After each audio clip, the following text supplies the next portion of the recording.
네, 우리 집 주치의와 함께하는 코너죠. 닥터플러스입니다. 오늘은 구강학 안면외과 류성호 원장님과 함께하겠습니다. 어서 오세요. 네, 안녕하세요. 구강학 안면외과를 전공한 유성호입니다. 네, 반갑습니다. 자, 오늘은 어떤 질환에 대해서 이야기 나눠볼까요? 얼굴 윤곽은 기능적으로나 심리적으로나 중요한 역할을 합니다. 네. 하지만 어느 정도 타고나는 부분이 있다가 보니 얼굴 윤곽을 바꾸기 위해서는 수술이 필요한데요. 네. 수술 자체에 대한 두려움과 불신을 가지고 계신 분들이 많아 네. 잘못된 인식을 가지고 계신 분들이 있습니다. 그래서 오늘은 안면 윤곽 수술에 대해서 자세히 알아보는 시간을 가지도록 하겠습니다. 네, 오늘 닥터플러스에서는 윤곽 수술에 대해서 자세히 알아보겠습니다. 평소에 얼굴형에 관심이 많으셨던 분들, 고민이셨던 분들 이번 시간 함께 하시면 좋을 것 같은데요. 자, 먼저 윤곽에 대한 정의부터 내려볼게요. 어디부터 어디까지를 윤곽으로 칭하나요?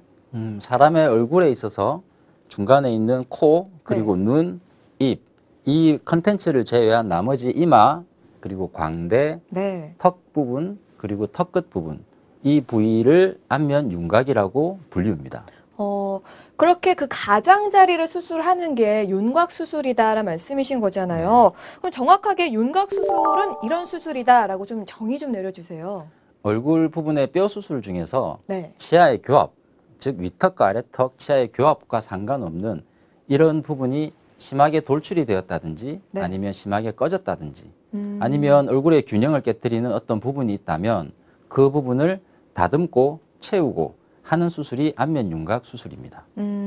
아무래도 요즘 외모에 대한 관심이 많다 보니까 윤곽 수술에 대한 관심도 부쩍 늘어나고 있는데 혹시 이런 경우에는 좀 윤곽 수술을 받는 게 좋겠다 하는 경우가 있을까요? 사실 윤곽 수술을 권유할 만한 경우는 없습니다. 아, 그래요? 네, 왜냐하면 각자 개성이 있으므로 기준치를 내세워서 당신은 윤곽 수술을 하십시오라고 하는 경우는 없습니다.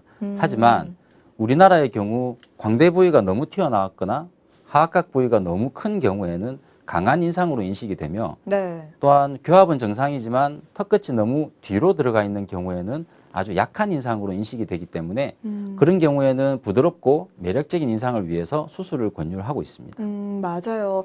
인상이 참 사회생활과 그 사람의 인생을 좌우할 만큼 요즘에는 그야말로 외모 지상주의가 아닐까라는 생각이 드는데 그만큼 윤곽 수술에 대한 수요도 높고 관심도 높은 것 같습니다. 근데 우리가 일반적으로 윤곽 수술을 생각하면 양악 수술을 먼저 떠올리거든요. 이 양악 수술도 윤곽 수술인가요? 아닙니다. 양악 수술과 윤곽 수술을 헷갈려 하시는 분들이 많습니다. 네. 언론에서 양악 수술이 얼굴이 작아지는 수술로 알려지면서 안면 윤곽 수술과 양악 수술을 헷갈려 하시는데요.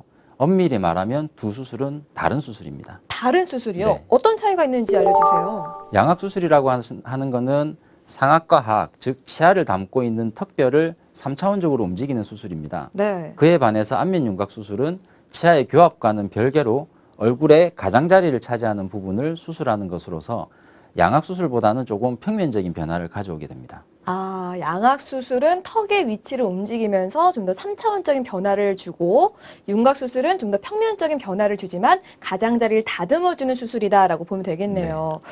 그러면은 윤곽 수술은 턱의 위치가 정상적인 경우에 시행이 될까요? 그렇죠. 당연합니다.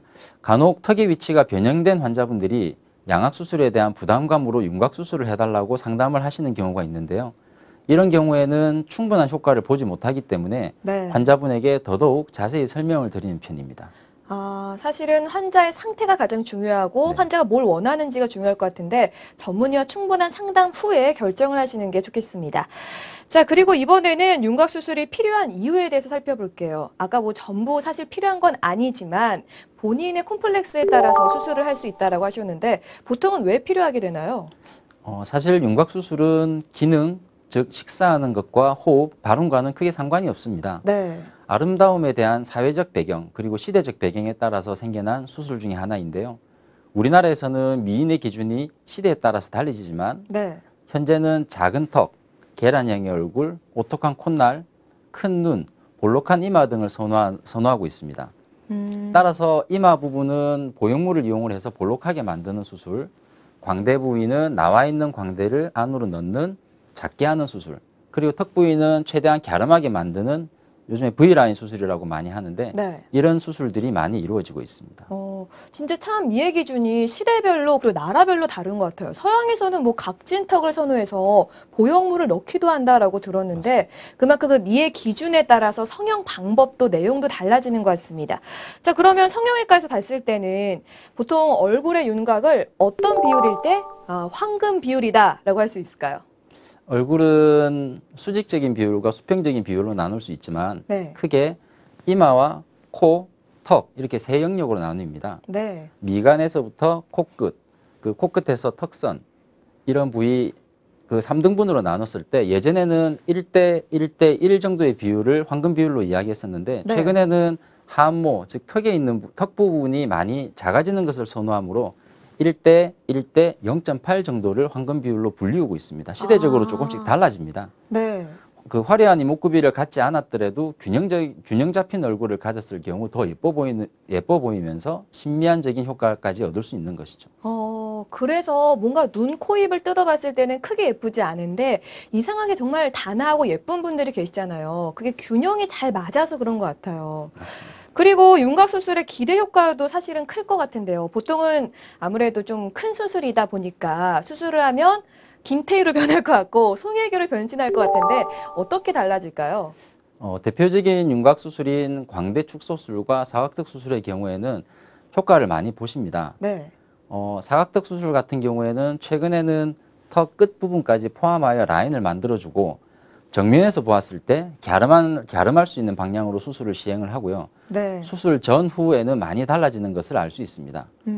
하지만 계속 강조하는 바이지만 환자분들의 기대치에 따라서 그 효과는 천차만별이 될 수가 있습니다. 확실히 뭐 윤곽 수술에는 뭐 기대 효과를 너무 크게 하지 않는 것도 중요할 것 같고 전문의와 충분한 상담 끝에 조절하시는 게 중요할 것 같습니다. 자, 그리고 윤곽 수술에는 대표적인 수술이 광대 축소술과 사각턱 수술이 있다라고 볼 수 있는데요. 그 외에 또 어떤 수술이 있는지 말씀해 주시죠. 저희들이 턱끝 수술이라고 불리우는 무턱의 턱을 가진 사람이거나 아니면 턱이 너무 커서 턱끝이 너무 커서 인상이 강해 보이는 네. 분들의 경우에는 그 턱끝 부분을 다듬거나 움직여서 조화로운 부분으로 수술을 하는 턱끝 수술이 있고요. 네. 그리고 중안모, 즉 코의 옆부분이 많이 꺼져서 옆모습이 이렇게 오목한 분들의 경우에는 인공뼈나 실리콘 아니면 자기뼈를 이용을 해서 옆모습을 볼록하게 입체적으로 만들어주는 파라나잘 오그멘테이션이라고 불리는데 일명 귀족 수술이라고 많이 불리우는 수술도 포함이 됩니다. 또한 이마가 꺼진 분들 같은 경우에는 조금 볼록하게 만들어주는 이마 보형물 삽입술도 윤곽 수술에 포함이 됩니다. 굉장히 종류가 많았네요. 종류에 따라 수술 방법과 내용도 달라질 것 같습니다. 이제 그 부분을 좀 자세히 이야기해 볼 텐데요. 먼저 수술 전 준비 사항을 살펴볼게요. 어떤 점을 좀 주의해야 되고 준비하는 게 좋을까요? 수술 전에 최근에는 윤곽 수술을 국소마취, 전신마취가 아닌 국소마취로도 많이 진행되는 걸로 알고 있습니다. 네. 하지만 일단 안면 부위의 뼈를 다루는 수술은 전신마취로 진행이 되는 게 원칙이고요. 네. 중요한 건 안전이기 때문에 자세한 내과 검사를 통해서 혹시라도 생길 수 있는 위험을 미리 예방하고 안전하게 수술을 진행을 할 수 있도록 하는 게 중요합니다. 또한 3차원적인 CT 등을 이용을 해서 진단을 철저하게 하는 것이 가장 좋은 것인데 이런 3차원적 CT를 통해서 환자가 가지고 있는 해부학적인 한계 등을 포함하여 얼마만큼 수술을 할 수 있을 건지 이분이 수술을 하고 나면 어떤 효과가 있을 건지에 대해서 충분히 환자랑 상의를 하는 게 중요합니다. 그러면 현대인들이 사실 가장 사랑하고 스트레스를 푸는 방법 중에 하나인 술과 담배는 당연히 수술 전에는 좀 금해야 되지 않을까 싶은데 어떤가요? 그렇죠. 수술을 받으시는 대부분의 환자분들이 젊고 건강하신 분들입니다. 네. 물론 어떤 내과적인 질환을 가지고 있을 수도 있지만 그런 부분들은 내과 검사를 통해서 컨트롤이 가능하죠. 네. 앞서 말씀하신 대로 환자분들이 꼭 하셔야 할 것이 금주와 금연인데요. 그중에서도 특히 담배의 경우에는 수술 후 창상이 치유되는 그 과정 중에서 혈관 공급이 가장 중요합니다. 근데 네. 담배 같은 경우에는 그 혈관 공급을 막는 가장 큰 요인 중에 하나이기 때문에 금주와 금연 중에서 금연이 담배가 훨씬 더 중요한 인자를 차지하기 때문에 꼭 담배를 피시는 분들은 담배를 끊어주시는 게 좋습니다. 금연 꼭 기억하셔야겠습니다. 자, 그럼 보통 수술 방법은 어떻게 이루어질까요? 절개를 얼굴 표면에 하고 그러나요? 양악 수술도 마찬가지지만 안면 윤곽 수술, 특히 광대 축 수술이나 사각턱 수술 같은 경우에는 기본적으로 입안 절개를 하는 게 원칙입니다. 네. 물론 광대 같은 경우에는 좀 더 자세한 수술을 하기 위해서 귀 앞쪽 부위 아니면 머리 있는 부위에 절개를 통해서 수술을 하는 경우도 있습니다. 네. 사각턱 수술 같은 경우에는 입안 절개만을 통해서 이루어지게 되는데 CT상에서 계획한 부분을 정확히 수술실에서 재현을 해내는 게 무엇보다 중요하고요. 네. 또한 비대칭이 남지 않게 하기 위해서 양쪽 같은 양을 제거하는 게 아니라 남기는 양, 같은 양을 남기는 것이 중요합니다.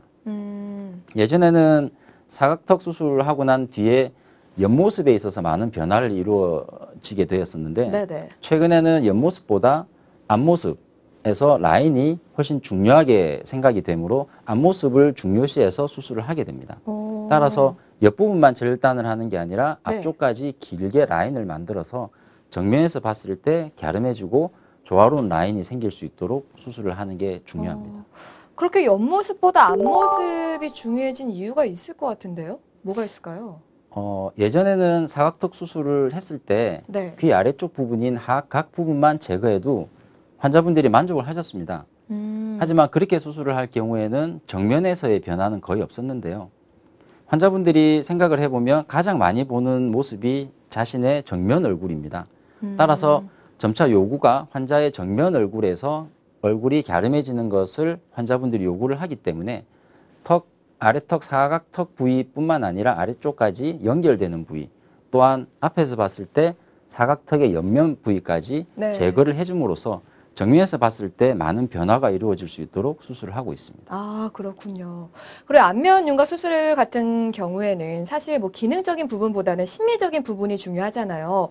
그러다 보니까 뭐 광대 하나만 치료해서는 좀 안 될 것 같고, 광대도 하고 싶고, 턱도 하고 싶고, 이마도 나왔으면 좋겠고, 이런 경우가 있는데, 이 수술을 한꺼번에 다 하게 되는 경우도 있을까요? 위험하지 않을까 싶은데요. 대부분의 환자분들이 고민을 하는 부분입니다. 네. 턱을 하면 광대가 나와 보이지 않을까? 그니까요. 광대만 하면 턱이 더 도돌아 보이지 않을까? 네. 이마가 더 꺼져 보이지 않을까? 네. 걱정을 많이 하시는 부분이 있습니다. 물론 전체적으로 다 진행을 해야 조화로운 얼굴을 만드시는 분들도 있는 반면에 네. 어느 특정 한 부분만 하셔도 충분히 효과를 보시는 분들이 있기 때문에 환자분들 스스로 어느 부위만 하면 될까 안 될까 하는 걱정을 하시는 것보다 네. 전문의와 정밀 진단을 통해서 상의를 하시는 게 가장 중요하다고 생각합니다. 아, 모든 수술을 마찬가지겠지만 전문의와 충분한 상담 끝에 결정을 하시는 게 좋겠습니다. 자, 그럼 수술 후 관리도 중요할 것 같은데요. 수술 후에는 어떻게 좀 관리하는 게 좋을까요?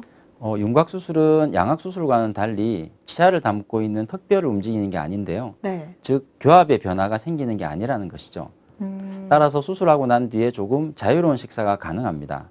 그리고 말하는 것도 훨씬 덜 불편하게 되고요. 네. 다만 얼굴에 붓기는 개인마다 차이가 있으므로 수술 후에 최소 3일까지는 얼음찜질을 잘 해주셔야 하며 네. 저희들이 붓기와 멍을 최소화하기 위해서 얼굴에 테이프를 붙여둡니다. 그 네네. 테이프는 보통 5일에서 일주일 정도 유지를 하시는 게 좋습니다. 오. 또 수술하고 난 뒤에 고압산소 치료 이런 게 있거든요. 네. 고압산소 치료나 아니면 레이저 등 이런 부분들이 붓기를 빠지는데 도움이 될 수도 있습니다. 얼굴 테이프를 일주일이나 붙여놓는다면 회사 갈 때 좀 깨림칙하지 않을까 싶은데 일상생활은 언제부터 가능할까요? 일반식도 언제 가능한지 말씀해 주세요. 안면 윤곽은 턱뼈를 움직이는 게 아니기 때문에 네. 일반 식사는 다음 날부터 가능합니다. 아, 그래요? 네, 단지 입안에 상처가 있고 또 얼굴에 테이프가 붙여져 있고 조금 부어 있기 때문에 네. 입을 자유롭게 벌릴 수 없기 때문에 보통 저희들이 일주일 정도는 유동식을 하시는 게 좋습니다라고 아. 권유를 합니다. 네네. 그리고 붓기는 사람마다 다르지만 2주일 정도가 경과가 되면 대부분 붓기가 많이 빠지기 때문에 일상생활 하는데 크게 문제는 없으리라고 생각이 됩니다. 아, 그렇군요. 근데 이런 안면 윤곽 수술은 사실 딱 떠오르는 곳이 성형외과잖아요. 근데 요즘에는 치과에서도 정말 많이 행해지던데 어떤 차이가 있을지 설명 부탁드릴게요. 그 안면 윤곽 수술은 얼굴의 뼈를 다루는 전문 분야입니다. 네. 구강암면외과의 경우에는 턱과 얼굴 분야만 전문적으로 다루는 치과의 한 분야이죠. 네. 같은 부위를 수술하는 것이므로 성형외과와의 수술 방법의 차이는 그렇게 많이 없으리라고 생각이 됩니다. 네네. 다만 얼굴뼈를 다루는 데 있어서 얼마나 전문적인 교육을 받았느냐에 대한 차이가 있을 뿐이라고 생각을 합니다. 아, 그렇군요. 그리고 이렇게 뭐 심한 돌출입이나 부정교합의 경우에는 치아 교정만 해도 얼굴 윤곽이 많이 달라질 텐데 윤곽 수술과 치아 교정이 동시에 이루어지는 경우도 있을까요? 치아 교정 치료와 윤곽 수술은 별개로 생각하셔도 무방합니다. 네. 다만 돌출입 치료를 위해 치아 교정을 하고 있는 환자분들 같은 경우에는 치료 전과 교정 치료가 끝난 뒤의 모습이 많이 달라질 수 있습니다. 이런 경우에는 교정 치료를 마치고 난 뒤 얼굴 형태가 달라지고 난 뒤에 윤곽 수술을 계획하시는 게 좋습니다. 하지만 그 돌출입을 제외한 일반적인 경우에는 치아 교정하는 중간에 안면 윤곽 수술을 하셔도 아무런 상관이 없습니다. 아, 같이 해도 네. 돌출입이 아닌 경우에는 무방하다라는 말씀이신 거죠. 알겠습니다. 자, 그리고 가장 걱정되는 거 수술은 아무래도 부작용과 후유증이 있기 마련인데 어떤 것들이 발생할 수 있을까요? 양악 수술의 경우와 마찬가지로 윤곽 수술의 가장 큰 부작용은 불만족입니다. 네. 사실 양악 수술의 경우보다 훨씬 많은 분들이 윤곽 수술하고 난 뒤에 불만족을 느끼시는 경우가 많은데요. 네. 물론 환자분들의 기대치와 결과가 일치하지 않는 경우에 불만족을 느끼시게 되기 때문에 네. 수술하기 전에 내가 어떻게 될 건지에 대한 충분한 예상을 주치의 선생님과 상담을 하시는 게 중요하다고 생각됩니다. 또 그 외에 일반적인 부작용으로서는 광대 축소술의 경우 볼이 처진다든지 뼈가 잘 안 붙는 부정유합이 생길 수도 있지만 세심한 수술과 안정된 방법으로 최소화시킬 수 있습니다. 그리고 사각턱 수술의 경우에는 하악골의 수술이므로 감각 이상이 생기게 마련인데요. 약 2달에서 석 달 정도 지나면 감각 이상이 거의 회복이 됩니다. 또한 비대칭이나 볼처짐 등도 흔하지 않다고 보시면 됩니다. 네, 부작용이 꽤 많진 않지만 불만족 때문에 이런 부작용을 느낄 수 있는 경우가 있다 말씀하셨는데 사실 뭐 아무리 불만족이 있어도 전문의 입장에서는 무조건 재수술을 감행하진 않으시잖아요. 뭐 이런 불만족도 있겠고 다른 이유든 간에 재수술을 하는 경우도 있긴 할 텐데 보통 어떤 경우에 재수술을 시행하게 되나요? 얼굴 부분에 행해지는 모든 수술은 재수술의 가능성이 있다고 보시면 됩니다. 물론 그래요? 쌍꺼풀이나 코나 이런 얼굴 부분에 행해지는 모든 수술은 재수술의 가능성이 있습니다. 네. 재수술이 필요한 경우에는 누가 봐도 비대칭이 남아 있거나 아니면 저희들이 계획한 대로 수술 결과가 나오지 않았을 때 이루어지는 게 원칙인데요. 네. 수술 전에 저희들이 고지를 했던 피할 수 없는 부분들, 해부학적인 어떤 구조물이라든지 아니면 아무도 인지를 못하지만 본인만 거울을 보고 인지하는 어떤 비대칭이나 불편함 등은 재수술의 경우에 들어가지 않기 때문에 이런 부분들은 환자분들이 꼭 참고를 하시기 바랍니다. 네, 알겠습니다. 자, 오늘 닥터플러스에서는 안면 윤곽에 대해서 자세히 알아봤는데요. 요즘 뭐 얼굴에서 균형이 제일 중요하다고 하다 보니까 안면 윤곽에 대한 관심이 많아지는 것 같습니다. 오늘 이 시간을 통해서 안면 윤곽에 관심 있으신 분들 한 번쯤은 다시 생각해 보셔도 좋을 것 같은데요. 자, 관심이 사실 그만큼 많아요. 계속 강조를 하는 거지만 그래서 마지막으로 원장님이 좀 환자분들이나 아니면 고민하시는 분들에게 한 말씀 부탁드릴게요. 안면 윤곽 수술은 얼굴의 전체적인 이미지를 부드럽고 자연스럽게 만들어줄 수 있다라는 장점이 있습니다. 따라서 외모뿐만 아니라 그 외모 때문에 가지고 있는 마음의 상처 또한 치유될 수 있는 좋은 수술이라고 생각합니다. 하지만 모든 사람이 인터넷에 나와 있는 전후의 사진처럼 될 수 없다는 것을 정확히 아셔야 합니다. 마음의 상처를 치유하기 위해서 선택한 어려운 결정 때문에 더 큰 마음의 상처를 가져서는 안 되겠죠. 따라서 충동적인 수술 결정은 절대 안 되고요. 신중하게 결정하셔서 전문의와 상의하시기 바랍니다. 네, 인터넷에서 떠도는 전후 사진은 사실 포토샵을 하는 경우도 있고 개인별로 차이가 있기 때문에 무조건 그렇게 변한다라고 생각을 하시면 나중에는 좀 후회하지 않을까라는 생각이 듭니다. 자, 오늘 닥터플러스는 구강학 안면외과 류성호 원장님과 이야기 나눠봤습니다. 원장님, 오늘도 감사합니다. 감사합니다.